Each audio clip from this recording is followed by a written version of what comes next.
Question number 1. Kaduwagan ba kung sa chat ka lang nakipaghiwalay? Bakit? Kaduwagan ba? Luis. For me, hindi siya kaduwagan kasi ang tao meron naman po tayo kanya-kanyang way sa pakikipag-break. Pero kung sa akin yan mangyari bilang isang romantiko at marespeto, kailangan kong panindigan kung ano yung nangyari, kung ano yung conflict. Diba? Dahil, kumbaga, kung ako ay nakipag-date, harap-harapan. Kung ako ay nanligaw, harap-harapan. Dapat makikipag-break din ako, harap-harapan. Pero ang hirap din yan, no? Ang hirap niya kung nag-cheat siya harap-harapan. Sakit talaga yun. Huwag yun! hindi siya daw kaduwagan, pero para sa kanya parang disrespectful. Sa isang romantikong lalaking tulad niya, kung gagawin niya man daw harap-harapan. David, top that. Para sa akin po, kino-consider ko po talaga siya na kaduwagan. Dahil bilang isang lalaki na nakaranas magmahal at minahal, nagkaroon ako ng tapang na humarap sa kasiyahan. Nagkaroon ako ng tapang na humarap sa mga taong close sa kanya, na ipinagmamayabang niya na minamahal niya at minamahal siya. Ngayon, kung nagkaroon ako ng tapang na gawin lahat ito, kailangan ko rin magkaroon ng tapang na itigil ito. Kaya ang sagot ko po ay kaduwagan po ang makipaghiwalay sa chat. Maganda siya managalog, no? Pati ka mag-gym kasama nila. Kasi nag-gym sila. Siya lang din nag-gym. Si Sean, pakinggan natin. I think na kaduwagan nga siya. Kasi nga, kung hindi pa buo loob mo, ba't nga may paghiwalay sa chat, di ba? Kung nilagaan mo siya in person, tulad nga sinabi ni Luis, dapat may lakas ng loob makipag-break in person. Pero ayun nga, kung wala talagang lakas ng loob ng gano'n, duwag ka nga. Have you done that? Nakipag-break ka na ba sa text lang? Hindi. Never. Laging in person? Yes po. Ikaw din, David, never mo pang nagawa? Yung last ko po is nakipaghiwalay po ako in person po. Pero the rest, text lang? More or less po. Yes po. More or less. So, yung first part, tinext niya. Second part, sinabi niya in person. Super nguya Baka nagkita kasi sila. Wala na nga yun. Okay. Ikaw, Luis, nakipag-break ka na sa text? Never? Never po. Never. Eliza, kanino mo ibibigay ang green flag? Kay number 2 po.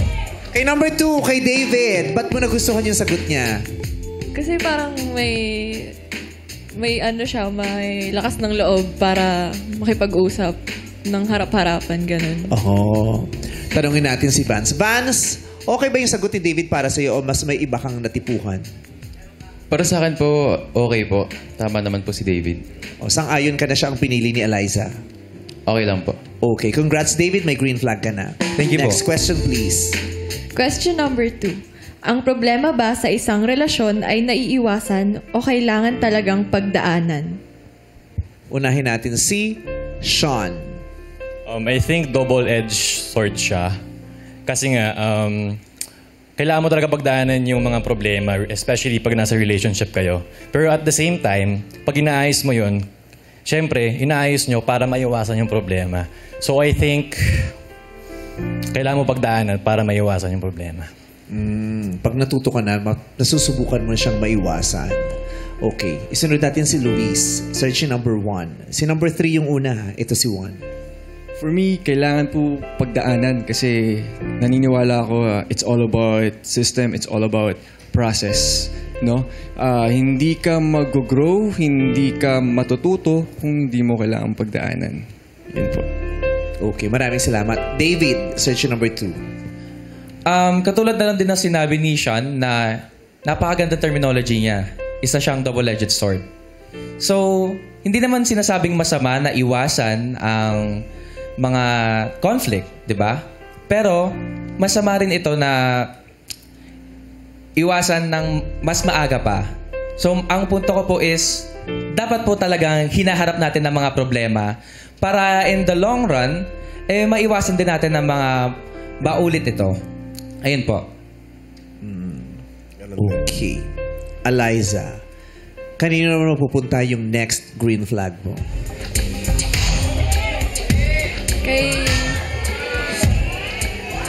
Kay number 3 po. Kay number 3, yung unang sumagot, si Sean. Wow. Bakit? Kasi parang same kami ng point of view na ganun dapat. Na kailangan nga. Ikaw, siya rin ba ang napili mo? Vance? Yes po. Siya din. Si Sean din. Oh, pareho kayo ng choice, ha? Bongga yan. Agawan kami. Baka mag-aagawan pa kayong dalawa. Last question, please. Question number 3. Sa edad mo ngayon, anong tanong tungkol sa pag-ibig ang gusto mong mabigyan ng kasagutan? David, mauna ka. Search number 2. Kahit man umabot ako sa anong edad ko, mapa 5, 10, 20, 50, or kahit ilang taon pa, ang isa lang ang gusto kong katanungan na makuha, kahit pa way back before. Sa mga nakikita ko sa mga sa public, sa mga nakikita ko sa aking mga relatives, sa aking mga minamahal din. Isa lang ang tanungan na gusto kong masagot. Kung paano ba magkaroon ng pagmamahal na aabot hanggang sa kamatayan? Ayun po. Mic drop na yun, no? Paano mo Uy! Uy, tayo, uy! Uy! May daga. I'm a studio rat. Oo, studio rat. Kasi hindi na kami umuwi. Dito lang kami nakatira. Studio rat kami. Yan ang bagong tawag pala. Tanungin natin si Sean. Number 3. Sa edad ko ngayon, based from experience, I think paano mo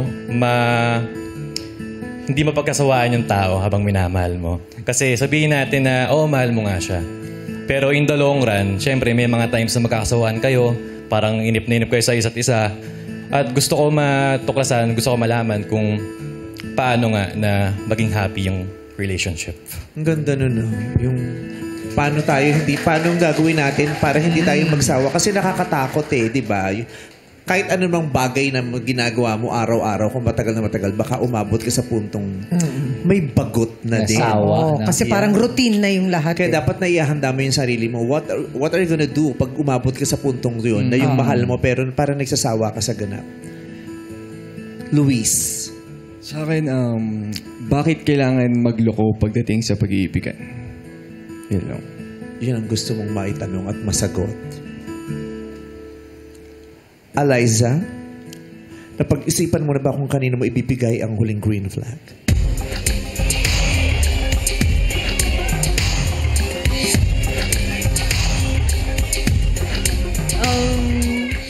Based po sa mga naging sagot nila, kay number 3 po. Kay Sean! Okay, congratulations, Sean. Tapos na ang paghahanap natin ng kadate ko. Si Sean na yon. Eto muna ang mga searchy na hindi mo napili. Eliza, searchy number 1. Magpakilala ka na.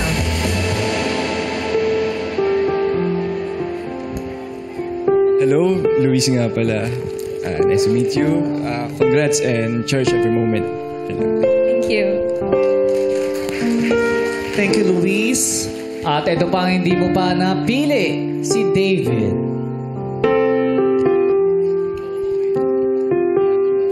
Hi.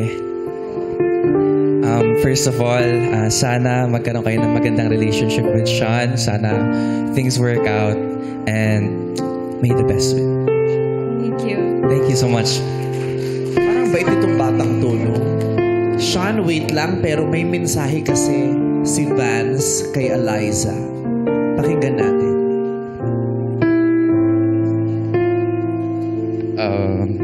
Hi, Eli.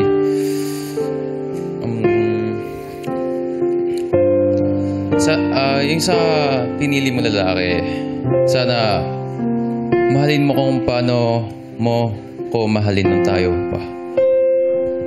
Yun lang. May sasabihin sa'yo si Eliza. Pero nakakatakot yung mahalin daw ng katulad ng pagmamahal sa kanya dati. So after 4 months, iiwan na niya. Eliza, anong message mo kay Vance? Thank you kasi lagi mo akong iniintindi nung tayo pa. Lagi kang nandyan. And sorry kung di naging maayos yung relationship natin, yung pag-end natin. Yun, super na-appreciate kita. Thank you very much, Eliza. Vance, may gusto kang sabihin kay Sean? Pwede kang lumapit.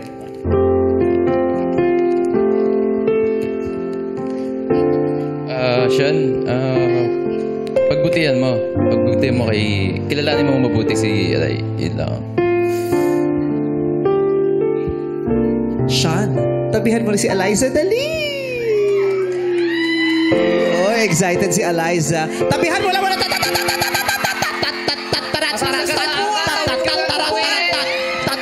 Mamaya, Eliza, diyan ka lang. Upo ka doon. Upo ka, sabi ko. Huwag ka tumawid basta-basta. Diyos ko naman, itong Atenisa, agresibo. Na-excite siya eh. Wait lang.